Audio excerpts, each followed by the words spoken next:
Good morning, everyone. Welcome to your morning cup of news, fueled by White Cane Coffee. Brian Hagberg with you on your daily local. Today is Wednesday, March 27th, 2024. Got myself a very fresh cup of Dragon's Roast. Stopped in here at the cafe, pick that up. You can come on down and get yourself a fresh cup. Get it in one of these special laser engraved tumblers. Get it filled with your purchase when you bring it back. Get 50% off your refill as part of the White Cane Coffee Mug Club. While you're here, you can pick up an apple fritter, maybe a Long John. Breakfast burrito is great as well. Stop in around lunchtime. Soup and sandwiches now available at the White Cane Coffee Cafe. If you can't make it down to the cafe, well, that's not a problem. White Cane's also available on DoorDash. Just place your order, have your favorites delivered right to your door. You can also order your favorite roast to brew at home online at whitecanecoffee.com. Don't forget to stop into the White Cane Coffee Cafe from 3 to 5 p.m. today for Treats with Tiger. The Warren County Children's Advocacy Center staff, along with Tiger, will be here to provide information on the agency, training opportunities, and resources. And of course, get some quality time with Tiger, family-friendly event, again, from 3 to 5 p.m. today, right here at the White Cane Coffee Cafe. And now let's take a look at today's news. Last month, U.S. Senator Bob Casey invited White Cane Coffee CEO Aaron Willman to testify in front of the Senate Special Committee on Aging. On Tuesday, Casey was in Warren to tour the facilities at the White Cane Coffee Cafe. Casey is a co-sponsor of the Transformation to Competitive Integrated Employment Act, which aims to end sub-minimum wages for people with disabilities. Willman showed Casey how White Cane Coffee has created a working environment that allows employees with disabilities to produce while still paying fair wages. Quote, Aaron's witness on this has been just, I think, a spectacular demonstration of what an employer can do to provide a fair wage, not a sub-minimum wage, a fair wage for folks with disabilities who can work in a business and have the opportunity to be part of a successful business like this, Casey said. And so her example is the best in the country. According to the U.S. Department of Labor, quote, Section 14C of the Fair Labor Standards Act authorizes employers, after receiving a certificate from the Wage and Hour Division, to pay sub-minimum wages, wages less than a federal minimum wage, to workers who have disabilities for the work being performed. Casey said the TCIEA would essentially eliminate Section 14C.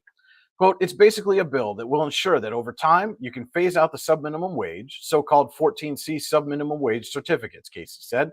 The only good news here is over time, over the last 10 to 15 years, the number of sub-minimum wage employers has gone down, but there's still too many in the country and across the state. As chairman of the Senate Committee on Aging, Casey said the committee's work focuses not just on older Americans, but people with disabilities as well. That work, he said, led him into the sub-minimum wage debate. Quote, I think a lot of Americans would agree with me that it undervalues the individual, Casey said. People with disabilities have a lot of ability. They can do great work, and Aaron's been opening up those doors for those workers. Though the bill has bipartisan support, Senator Steve Daines, Republican from Montana, and U.S. Representatives Bobby Scott, Democrat from Virginia, and Kathy McMorris Rogers, a Republican from Washington, are also co-sponsors. Casey said Willman's testimony helped open some eyes to the issue among his fellow legislators.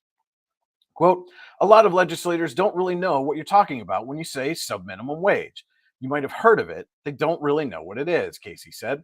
They may not know that this is still happening in America, even though the numbers are down. So it's as much an education for our fellow legislators as anything, because for a lot of them, it's a new issue. More on Casey's visit can be found in our story at yourdailylocal.com. Following a lengthy and at times emotional discussion, the question of whether to reinstate the Sheffield girls basketball program was moved out of committee Monday night and to the April full board meeting. At the end of a nearly hour-long discussion during Monday's Committee of the Whole meeting, the committee voted 5-3 to add reinstating girls basketball at Sheffield as an agenda item for the next full board meeting. Savannah Cochran, Tammy Holden, Mary Passenger, Stephanie Snell, and Dan Sullivan were in favor of moving the question out of committee, while Cody Brown, Kevin Linvey, and Paul Mangione were not. Board member John Wortman was absent Monday night. Sheffield and Warren have been in a co-op since the start of the 2021-22 season, when Sheffield was unable to field a team due to low numbers.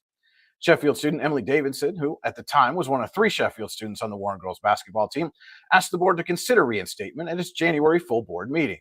Davidson was unable to attend Monday, but her grandmother, Terry Hillier, spoke on her behalf and reiterated Davidson's desire to see the Sheffield program brought back. On Monday, Emma Roll, another Sheffield student on the team, asked that the district keep the co-op in place.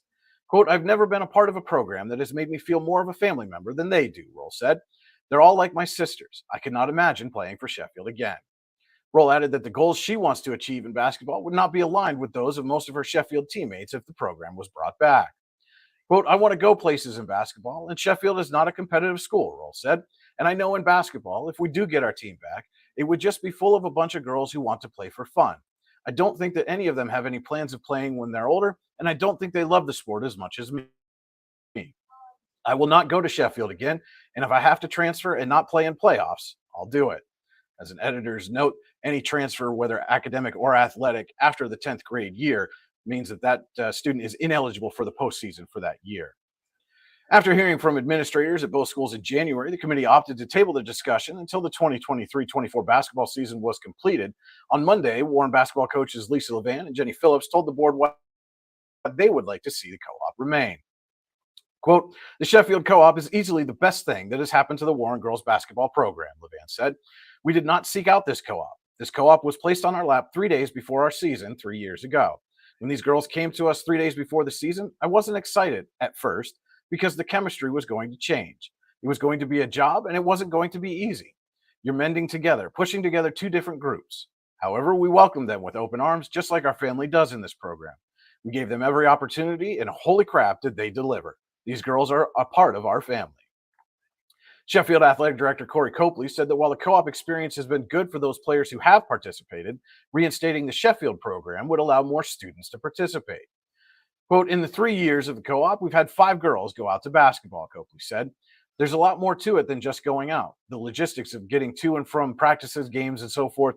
So, I mean, whatever the reasons are, they're not going out. We're confident that more will come out if we have a program to offer at Sheffield. I mean, that's pretty much what it comes down to.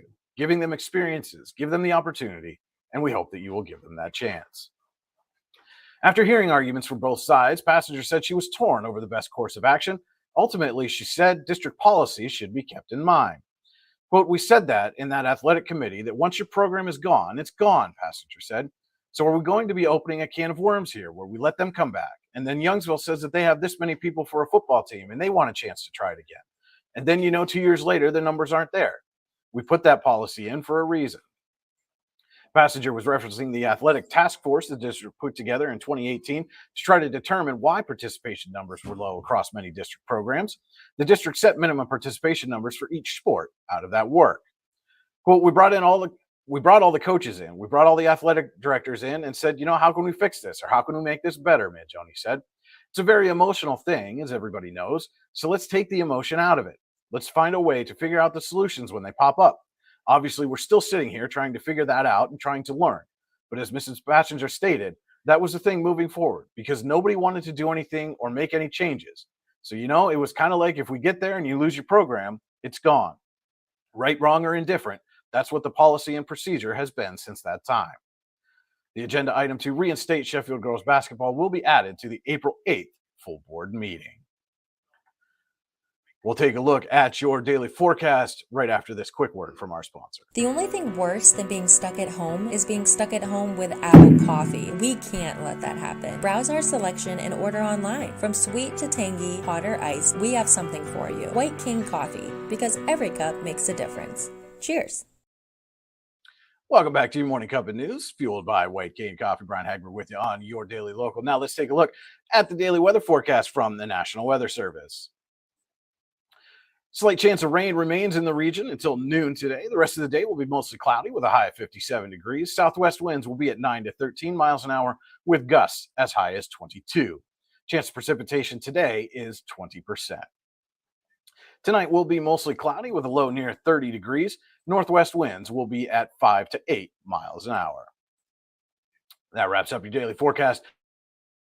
We'll be back with a look at your Morning Cup of Sports right after this. Looking to buy or sell your home? Then turn to Howard Hanna Professionals in Warren. Stop in to see the friendly Howard Hanna Professionals agents at their new location, 4234 Market Street in Warren. Howard Hanna Professionals is focused on bringing superior service and innovative marketing programs to buyers and sellers of single-family, multifamily, commercial, farm, vacation, and acreage properties. Don't wait. Stop in at 4234 Market Street in Warren and let one of Howard Hanna Professionals agents help you buy or sell your property today. And now with your Morning Cup of Sports, here's Andy Close. Good Wednesday morning, March the 27th. It's time for your Morning Cup of Sports brought to you by White Cane Coffee. Mother Nature certainly didn't play nice on Tuesday as the Warren, Eisenhower, and Youngsville baseball teams all had their games postponed due to rain. They'll try again today. Maplewood baseball is at Eisenhower, while Cochranton is at Youngsville, and the Warren and Grove City game that was scheduled for yesterday is now scheduled to be played today. In boys tennis action, Warren will be at Oil City, and also in baseball action, Clarion is at Forest Area, and in junior high track and field, Eisenhower travels to Kane. That is your Morning Cup of Sports, brought to you by White Cane Coffee. Have a great day, everybody.